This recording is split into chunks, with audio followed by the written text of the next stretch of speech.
আসসালামু আলাইকুম বন্ধুরা, কেমন আছেন সবাই? আশা করি ভালো আছেন। আমি হারুন বিন জলিল কৃষকের স্বপ্ন চ্যানেলের পক্ষ থেকে আপনাদেরকে জানাই অভিনন্দন। হ্যালো বন্ধুরা, ভুট্টা চাষের একটি নতুন ভিডিও নিয়ে আপনাদের মাঝে চলে এসেছি।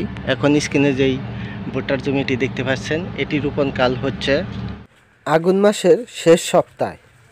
এই ভুট্টাটার আজকে যে সমস্যাটা, সেই সমস্যা নিয়ে কথা বলবো। শীতকালীন যে আমরা ভুট্টাগুলো চাষ করে থাকি, শীতের মাঝামাঝি এতে ভুট্টাগুলো রোপণ করে থাকি, এই ভুট্টাগুলোর কিছু সমস্যা হয়ে থাকে। সেটি হচ্ছে পাতা ঝলসানো যে রোগ, সেটা আজকে আমি আপনাদের মাঝে কথা বলবো। ভুট্টা গাছের পাতা ঝলসানো রোগের লক্ষণ, কারণ এবং চিকিৎসা নিয়ে। যেহেতু এখন যেটা আপনারা স্ক্রিনে দেখতে পাচ্ছেন, এই জাতটি হচ্ছে রোপণ করেছিলাম সিনজেন্টার 804। তবে এই জাতের কোনো আমার সমস্যা নেই।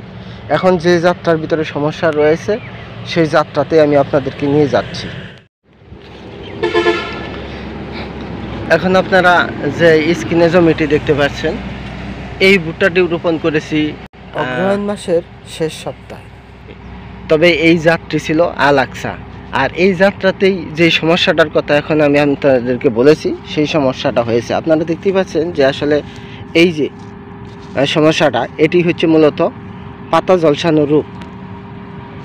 ভুট্টা গাছের পাতা ঝলসানো রোগের যেই প্রথম প্রভাবটা থাকে, সেটি হচ্ছে বয়স্ক যে পাতাগুলো থাকে, এই বয়স্ক পাতাগুলোর উপরে প্রথমে এরকম মানে কাটা কাটা দাগ পড়ে, ছোপ ছোপ দাগ পড়ে। দাগ পড়ার পর দেখা যায় যে এই পাতাটা পুরাটাই এইভাবে আস্তে আস্তে শুকিয়ে যায়। এইভাবে আস্তে আস্তে পাতাটা একদম শুকিয়ে যায়। তারপর যে উপরের পাতাগুলো থাকে, এই পাতাগুলোতেই এই আক্রমণ করে।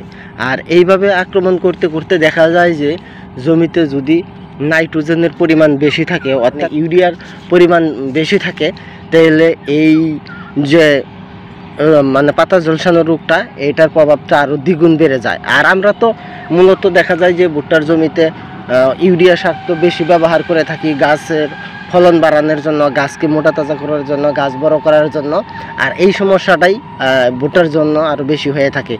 এবং কি দেখা যায় যে শেষ পর্যন্ত ভুট্টা গাছের যে কলা থাকে, মোসা থাকে, সেই মোসাতেও এক সময় এই যে ভাইরাসটা, ছত্রাকটা, এটা অ্যাটাক করে থাকে।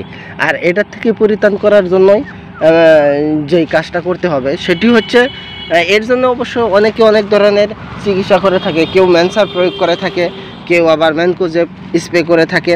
আমি অবশ্যই এগুলো বরাবর স্প্রে করেছিলাম, কিন্তু তার মধ্যে যে কাজটা আমি সবচাইতে বেশি পেয়েছি, যেই কীটনাশকটা মানে যেই ছত্রাকনাশকটা প্রয়োগ করে সবচাইতে বেশি রেজাল্ট পেয়েছি, সেটি হচ্ছে সিনজেন্টার যে টিল রয়েছে, স্টিল, সেটা প্রয়োগ করে।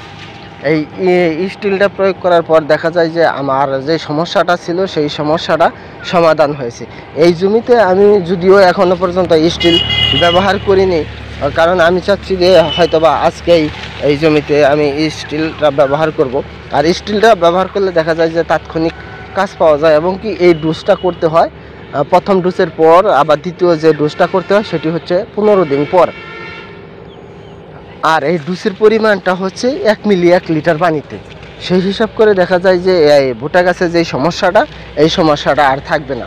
তবে ভুট্টা রোপণ করার পূর্বে যে কাজগুলো করলেই এই মানে ভুট্টা গাছের যেই পাতা ঝলসানো রোগ রয়েছে, সেটা থেকে পরিত্রাণ পাওয়া সম্ভব। সেটি হচ্ছে জাত নির্বাচন করা, সময় অনুসারে জাত নির্বাচন করা। কারণ এর পূর্বে যে জমিটা আমি আপনাদেরকে দেখালাম সিনজেন্টার 804, সেটা কিন্তু একই দিনে আমার ভুট্টা রোপণ করা হয়েছে, অথচ সেই জমিতে আমার কোনো সমস্যা হয়নি। আর এই জাতটা ছিল আলাক্সা জাতটা রোপণ করেছি। কিন্তু এখন আমি যে সময় এই আলাক্সা জাতটা রোপণ করেছি, সেই সময়ের জন্য এই জাতটা পারফেক্ট নয়।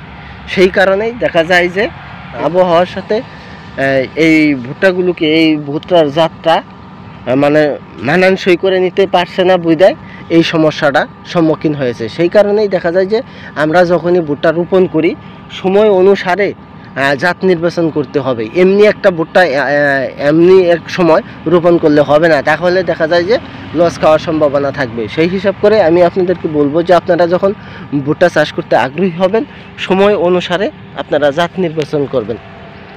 আশা করি বন্ধুরা আপনারা ব্যাপারটা বুঝতে পারছেন। আর ভিডিওটি যদি আপনাদের ভালো লাগে তাহলে অবশ্যই লাইক কমেন্ট শেয়ার করবেন।